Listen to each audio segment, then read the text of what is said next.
A9 ನ್ಯೂಸ್ಗೆ ಸ್ವಾಗತ. ನಾನು ರೇಣುಕಾ ಅನೂರೆ.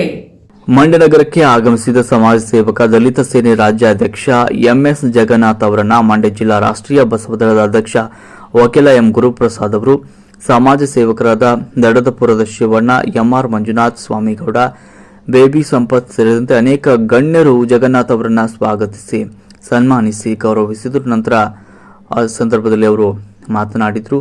ಹಾಗೂ ಮಂಡ್ಯ ಜಿಲ್ಲಾ ರಾಷ್ಟ್ರೀಯ ಬಸವದಳದ ಅಧ್ಯಕ್ಷ, ಕಾಂಗ್ರೆಸ್ ಮುಖಂಡ, ಜಿಲ್ಲಾ ಕನ್ನಡ ಸಾಹಿತ್ಯ ಪರಿಷತ್ನ ಜಿಲ್ಲಾ ಉಪಾಧ್ಯಕ್ಷ ಹಾಗೂ ಹಿರಿಯ ವಕೀಲರಾಗಿರುವಂತಹ ಗುರುಪ್ರಸಾದ್ ಅವರು ಕೂಡ ಈ ಸಂದರ್ಭದಲ್ಲಿ ಮಾತನಾಡಿದರು.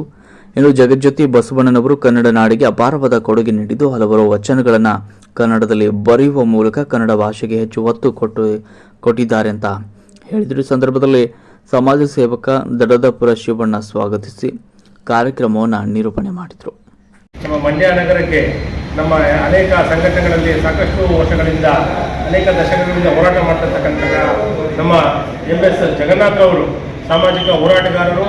ಹಾಗೆ ಭಾಳ ವಿಶೇಷವಾಗಿ ಮದ್ಯಪಾನ ಒಂದು ವಿರೋಧ ಮಾಡಬೇಕು ಅಂತಕ್ಕಂಥದ್ದಾಗ್ಬೋದು, ಸಮಾಜದಲ್ಲಿರ್ತಕ್ಕಂಥ ಭ್ರಷ್ಟಾಚಾರವನ್ನು ಹೋಗಲಾಡಿಸಬೇಕು, ಮಹಿಳೆಯರಿಗೆ ಸ್ವಾತಂತ್ರ್ಯವನ್ನು ತಂದುಕೊಡ್ಬೇಕು ಅಂತಕ್ಕಂಥ ಉದ್ದೇಶದಿಂದ, ಹಾಗೆ ಎಲ್ಲ ಸಮಾಜದ ವರ್ಗದ ಜನ ಈ ಸಮಾಜದಲ್ಲಿ ಭಾಳ ಸಂತೋಷವಾಗಿ ಬಸವಣ್ಣವರು ಹೇಳಿದಾಗೆ ಇವ ನಾರವ ಇವ ನಾರವ ಇವ ನಾರವ ಎಂದೆನಿಸಿದಿರಯ್ಯ, ಇವ ನಮ್ಮವ ಇವ ನಮ್ಮವ ಇವ ನಮ್ಮಮ್ಮ ಎಂದೆನಿಸ ಪೂರ್ಣ ಸಂಗಮ ದೈವ ಅನ್ನೋ ರೀತಿಯಲ್ಲಿ, ದೈವೇ ಧರ್ಮದ ಮೂಲವಯ್ಯ ಅನ್ನೋ ರೀತಿಯಲ್ಲಿ ಅನೇಕ ಸಾಮಾಜಿಕ ಹೋರಾಟವನ್ನು ಮಾಡ್ತಾ ಇದ್ದಾರೆ. ಅವರು ಭಾಳ ಕಾರ್ಯನಿರತ ನಮ್ಮ ಮಂಡ್ಯ ನಗರಕ್ಕೆ ಆಗಮಿಸಿದ್ದಾರೆ. ಹಾಗಾಗಿ ನಮ್ಮ ಮಂಡ್ಯ ಜಿಲ್ಲಾ ರಾಷ್ಟ್ರೀಯ ಬಸವದಳದ ವತಿಯಿಂದ ನಮ್ಮ ದಡದಪುರದ ಶಿವಣ್ಣನವರು, ನಮ್ಮ ಸಂಘಟನೆಯ ಕಾರ್ಯದರ್ಶಿಗಳು, ಅವರೆಲ್ಲರ ಸಮ್ಮುಖದಲ್ಲಿ ಅವರಿಗೆ ಗೌರವ ಸಮರ್ಪಣೆಯನ್ನು ಮಾಡ್ತಾ ಇದ್ದಾರೆ.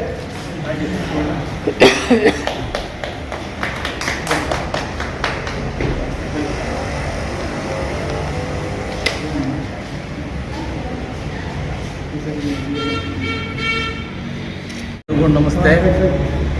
ನಮ್ಮ ಗುರುಪ್ರಸಾದ್ ಸಾಹೇಬರು ಹಿರಿಯ ವಕೀಲರು, ನ್ಯಾಯವಾದಿಗಳು ಅವ್ರು ಹೇಳ್ದಂಗೆ ನಾನು 25 ವರ್ಷಗಳಿಂದ ಸನ್ಮಾನ್ಯ ಶ್ರೀ ಪದ್ಮವಿಭೂಷಣ ದಿವಂಗತ ರಾಮ್ವಿಲಾಸ್ ಪಾಸ್ವಾನ್ಜಿ ಸಾಹೇಬರವರ ಒಬ್ಬ ಕಾರ್ಯಕರ್ತನಾಗಿ, ಅವ್ರ ಶಿಷ್ಯನಾಗಿ ಇಡೀ ರಾಜ್ಯದಲ್ಲಿ ಗುರುಸ್ಕೊಂಡಂಥವ. ನನ್ನ ಚಳವಳಿ 34 ವರ್ಷಗಳ ಮೀರ್ತಾ ಇದೆ. ಅವ್ರು ಸಿಕ್ಕಿದಾಗಿಂದ ಮೊದಲಿಂದಲೂ ಕೂಡ ನನ್ನ ವಿದ್ಯಾರ್ಥಿ ಇದ್ದಾಗಿಂದಲೂ ಕೂಡ ನಾನು ಹೋರಾಟ ಮಾಡ್ಕೊಂಬಂದಂತು. ಆ ನಿಟ್ಟಿನಲ್ಲಿ ಇವತ್ತು ಲೋಕ್ ಜನಶಕ್ತಿ ಪಾರ್ಟಿಯ ರಾಜ್ಯಾಧ್ಯಕ್ಷನಾಗಿ ನಮ್ಮ ಚಿರಾಗ್ ಪಾಸ್ವಾನ್ಜಿಯವರನ್ನು ಕೈಯನ್ನು ಬಲಪಡಿಸಬೇಕು, ಇಡೀ ರಾಜ್ಯದಲ್ಲಿ ನಮ್ಮ ಲೋಕ್ ಜನಶಕ್ತಿ ಪಾರ್ಟಿಯನ್ನು ತರಬೇಕು ಅಂತಕ್ಕಂಥ ಒಂದು ಮಹದಾಸೆ ಇಟ್ಕೊಂಡು ಈ ಎಲ್ಲ ಜಿಲ್ಲಾದ್ಯಂತ ಕೂಡ ಹೋರಾಟ ಮಾಡ್ತೀವಿ. ಎಲ್ಲಿ ಅನ್ಯಾಯ ಆಗ್ತದೆ, ಎಲ್ಲಿ ಭ್ರಷ್ಟಾಚಾರ ಆಗ್ತದೆ, ಅದನ್ನೆಲ್ಲ ಹೋಗ್ಲಾಡ್ಸೋಂಥ ಕೆಲಸ ಇವತ್ತು TV ಮಾಧ್ಯಮದಲ್ಲಿ ನೋಡ್ತಾ ಇದ್ದರೆ, ಬಹುಶಃ ಮುಂದೊಂದಿನ ರಾಜಕಾರಣಿಗಳು ಯಾರಪ್ಪ ಅಂತಂದರೆ, ಅಥವಾ ಇವತ್ತಿನ ಪ್ರಸಿದ್ಧ ಸ್ಥಾನದಲ್ಲಿ ರಾಜಕಾರಣಿಗಳಿದ್ರೆ ಭ್ರಷ್ಟಾಚಾರಕ್ಕೆ ಹೆಸರುವಾಸಿಯಾಗಿರ್ತಕ್ಕಂತಹ, ಅನೈತಿಕತೆಗೆ ಹೆಸರುವಾಸಿಯಾಗಿರ್ತಕ್ಕಂಥ ರಾಜಕಾರಣಿಗಳು ಅಂತಕ್ಕಂಥದ್ದನ್ನು ಹೇಳ್ಬೋದು. ಹಾಗಾಗಿ ಇವತ್ತು ಪ್ರಜ್ಞಾವಂತ ಮತದಾರರಲ್ಲಿ ಒಂದು ಮಾತನ್ನು ಕೇಳ್ತೀನಿ, ಯಾರಾದರೂ ಸರಿಯೇ, ಅವರು ಯಾವ ಪಕ್ಷ ಆದರೂ ಸರಿಯೇ, ವ್ಯಕ್ತಿ ನೋಡಿ ಓಟನ್ನು ಹಾಕಬೇಕು ಅಂತಕ್ಕಂಥದ್ದು ನನ್ನ ಭಾವನೆ. ಯಾಕೆಂತಂದರೆ ಪ್ರಾಮಾಣಿಕತೆ, ದಕ್ಷತೆಗೆ ಬೆಲೆನೇ ಇಲ್ದಂಗಾಗಿದೆ ಈ ಸಮಾಜದಲ್ಲಿ. ಒಂದು ಹೆಣ್ಮಕ್ಳಿಗೆ ರಕ್ಷಣೆ ಇಲ್ಲ. ಎಲ್ಲ ಜನ, ಜಾತಿ, ವರ್ಗ, ಧರ್ಮಕ್ಕೆ ಅವ್ರಿಗೆ ಸಿಗಬೇಕಾಗಿರ್ತಕ್ಕಂತಹ ಹಕ್ಕು ಬಾಧ್ಯತೆಗಳು ಇನ್ನೂ ಸಿಗ್ತಾ ಇಲ್ಲ. ಬಾಬಾ ಸಾಹೇಬ್ ಅಂಬೇಡ್ಕರ್ ಬರೆದಂಥ ಸಂವಿಧಾನ ಸಂಪೂರ್ಣ ಜಾರಿ ಆಗಿಲ್ಲ. ಆ ಜಾರಿ ಆಗೋವರೆಗೂ ನಮ್ಮ ಹೋರಾಟ ಇದ್ದಿತ್ತೆ. ಮತ್ತು ಈಗ ನಾವು ನಿನ್ನೆ ಬೀದರ್ ಕಾರ್ಯಕ್ರಮ ಮುಗಿಸ್ಕೊಂಡು ಈಗ ಮಂಡ್ಯದಲ್ಲಿ ಎಲ್ಲೋ ಒಂದು ಕಡೆ KR ಪೇಟೆಯಲ್ಲಿ ಒಂದು ಅನ್ಯಾಯ ಆಗಿತ್ತು ಒಂದು ಬಡ ಕುಟುಂಬಕ್ಕೆ.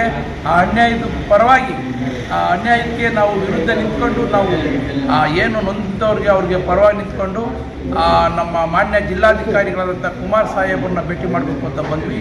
ಅವರು ಸಿಗದ ಕಾರಣ ಒಂದು ಸ್ವೀಕೃತಿಯನ್ನು ತಗೊಂಡು ಹೋಗ್ತಾ ಇದ್ದೀವಿ. ಮತ್ತೆ ಇನ್ನು 3-4 ದಿನ ಬಿಟ್ಕೊಂಡು ಬಂದ ನಂತರ ಅವ್ರನ್ನ ಭೇಟಿ ಮಾಡಿ ಅವ್ರಿಗೆ ನ್ಯಾಯ ಒದಗಿಸುವಂಥದ್ದಾಗ್ಬೋದು. ಮತ್ತೆ ನಿರಂತರ ಸುದ್ದಿಗಳಿಗಾಗಿ ನೋಡ್ತಾ ಇರಿ A9 ನ್ಯೂಸ್.